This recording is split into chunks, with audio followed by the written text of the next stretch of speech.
Is Erica Kirk a healthy, feminine woman and mother? Or is she a boss babe? Is she really putting the interests of her family and children first when taking over the CEO role at TPUSA 1 week after her husband was killed? Or was she really seeking her own political, financial gain and world domination? I'm Carrie Blazer, the Divine Feminine. My soul's name is Sophia. And I'm here to be honest. 5 days after Charlie's assassination, I beat the living shit out of Erica Kirk's soul.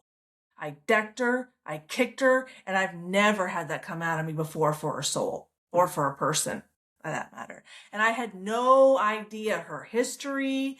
I knew nothing about her.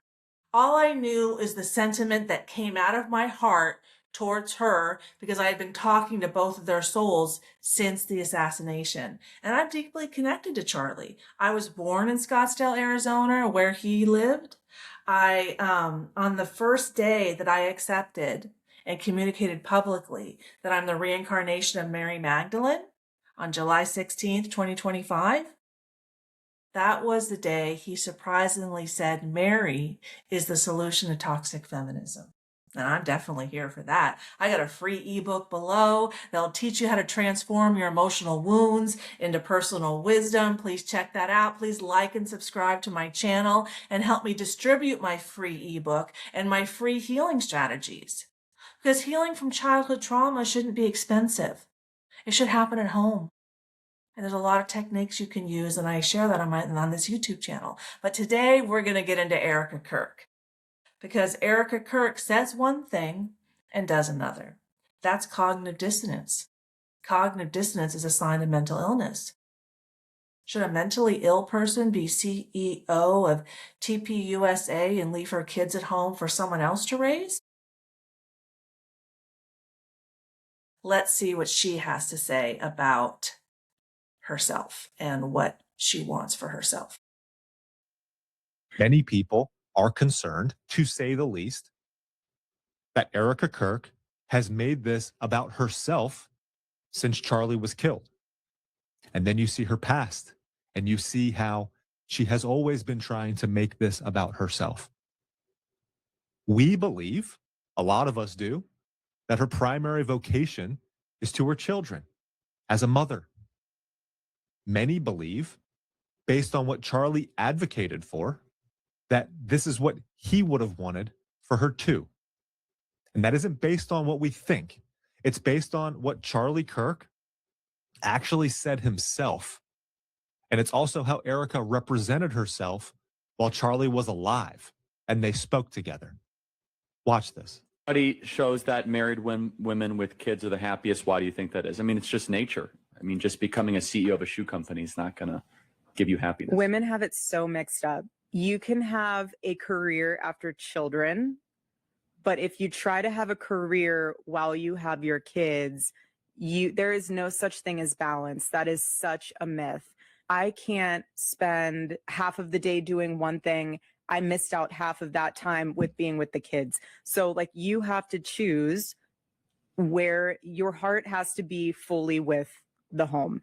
You have to make that decision on your own, but you can always, after your kids are in school or after they're in high school, you can always go back to work. You can always find a way to get back into the workforce. But if you miss those precious first few years, that is so hard to make up because memories are so much more important than an added paycheck. And she gives herself away right there that she doesn't understand why a woman would need to be at home. A woman's not at home for the memories. Sure, those are a nice accolade. Like that's nice to have on the side. But a woman is physiologically designed to nurture and care for children and to mirror their emotions back to them, creating a secure attachment to self. Women are designed for this role. Physiologically, we have more mirror neurons than men. Our nervous systems are more robust. Women are designed for right brain work, forgiveness, compassion, nurturing, creativity, intuition. That is how a person creates a secure attachment to self. After they have a secure attachment to self, then they can go learn some things with their left brain. But if they don't have a secure attachment to self and they have tons of anxiety and depression or just a lot of fear, how can they go and learn things? So right there, we see that she doesn't understand why a woman would stay home. Additionally, she's getting a PhD in biblical studies while having her own YouTube channel, while traveling around the globe, leaving her kids at home, and they just lost their father. So I'll let you answer this question. Is she a boss babe, or is her top priority a healthy feminine woman? And I did a deep dive into what is healthy femininity while writing my book, My Inner Heroine, Exploring Feminine Pain. And one of my self-love strategies in my free ebook, linked below, is love hierarchy. And what I notice is that when I put community and everyone else before myself, I'm not healthy, and we already see her cognitive dissonance, not mentally healthy. Then I realized that, when I put self-love first, meaning healthy diet, healthy exercise, healthy rest, walking in nature, the basics, and I fill up my own cup of love, and then I create overflow, and I pour from that overflow. I started feeling 10 years ago, I'm 55 now, had a traumatic childhood. She's been seen to be engaged in pedophilia potentially, so she probably had a traumatic childhood too. This takes time. She was ready after a week. I'm 10 years in, and I'm finally coming out. Right now, I have 304 subscribers on my YouTube channel. And I've healed people like Andrew Tate, 2 Fire Academy instructors. All of it back to my guy from my childhood, JC. I'm the reincarnation of Mary Magdalene. He's currently the head of global security at GoDaddy, Phoenix. So I just want you to think about it. What are the signs of a healthy woman?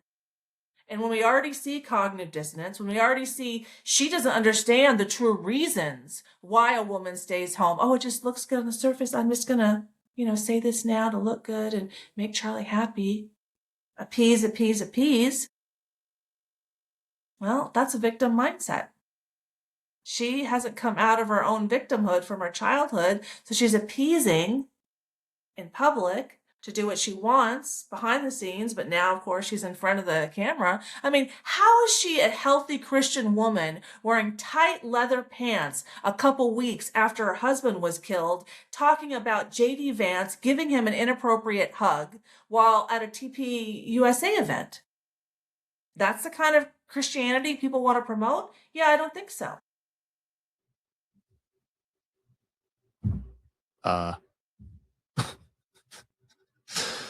You're evil for noticing, you demons. Right. Ben Shapiro, who we saw in the picture in a minute, I covered his video in a different video. He was calling Candace Owens a vampire for covering these problems with Erica Kirk. She didn't spend time hunting Charlie's killer. She got quick into action replacing Charlie, which she is in no way can do that. She's just not capable of being Charlie. She's not capable of being a man.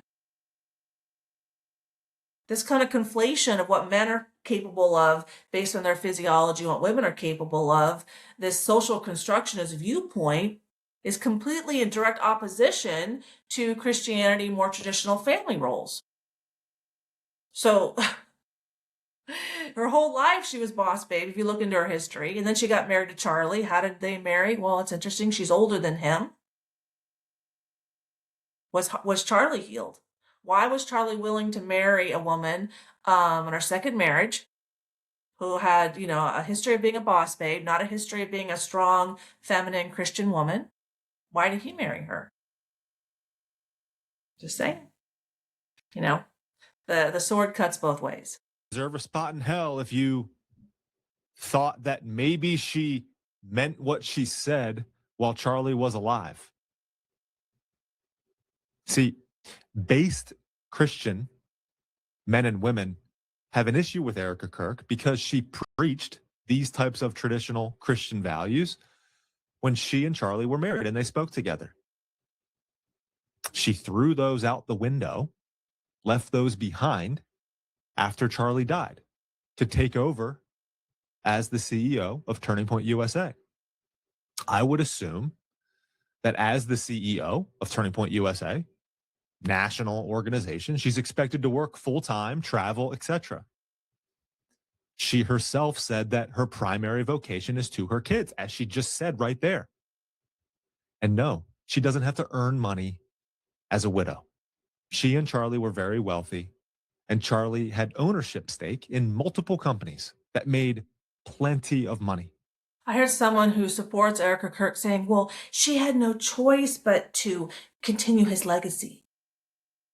She's not a grown-ass adult who can make her own decisions based on what's best for her kids. I'm sorry. No, like, that's lack of accountability. That's an external locus of control, which sets us up for a victim mindset and a codependent life. And yes, that is the Christian worldview, and I am here to point that out. I love Zach Costello, love Zach. He's friggin' awesome. We don't have to agree on everything for me to respect him tremendously and admire what he's done. I was a subscriber on his channel from before 10,000 subscribers, and now he's got over 200,000 subscribers. So I support the man.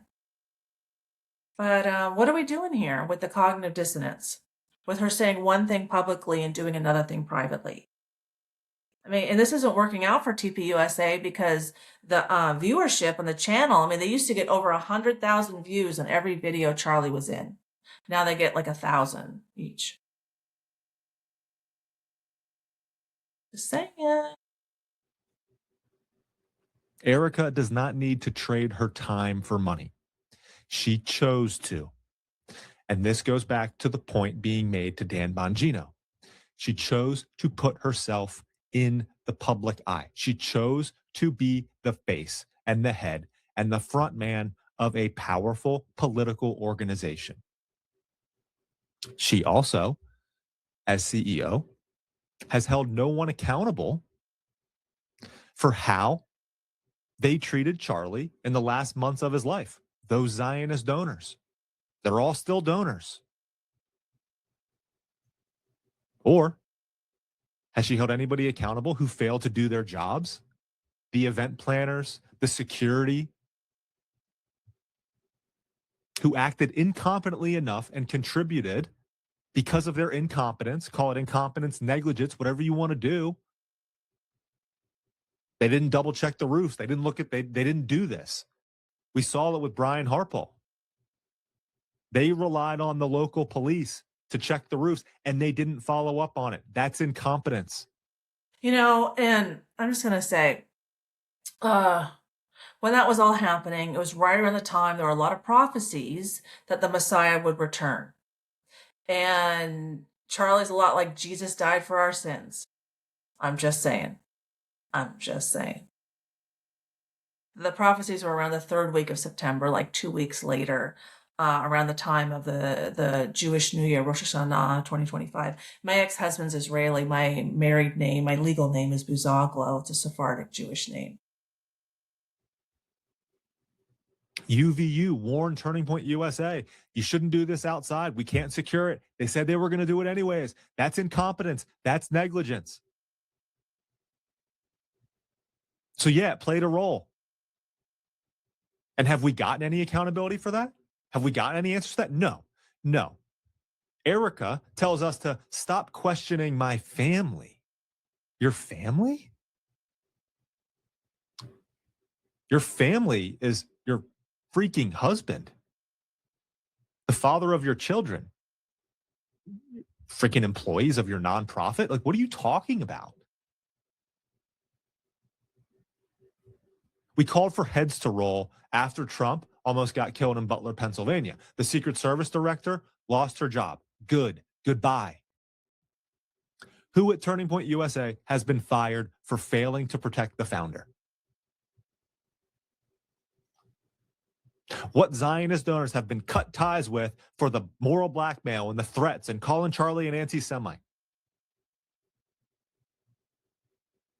Or for saying that God was going to leave his side. Erica's concerned about a Jezebel article from weird-ass witches who may or may not have cast a spell on him, but she's not concerned about the Zionist donors that are talking about how God's wrath is going to be taken out on Charlie. They were going to kill me. The witches? The witches who may or may not have existed on Etsy?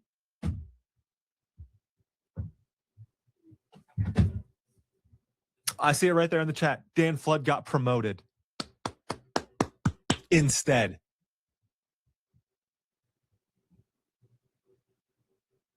All right. Thank you, Zach, for sharing so much. He has done numerous episodes, videos on this topic. So if you want to explore it further, you can check him out. Please check out my free ebook below. It will teach you the love hierarchy, how to love yourself, your partner, your children, your family, and then the community. Erica seems to be putting community before her family. And when people point that out, of course, she gets triggered. But as Carl Jung said, what irritates us about others leads us to an understanding of ourselves. That's why cancel culture doesn't change people. When you get irritated about someone else, that's the time to self-reflect. Your emotional pain's at the surface. It's right there, ready to go for you to process it through and kill part of your ego. That's my first lesson. Appreciate, learn, forgive equals ego death. Appreciate your challenges in life, your emotional pain. Learn your lessons through self-reflection, turn your emotional wound into personal wisdom, and then forgiveness just flies away right after that. Thank you for listening. Please like and subscribe. Take care. Bye.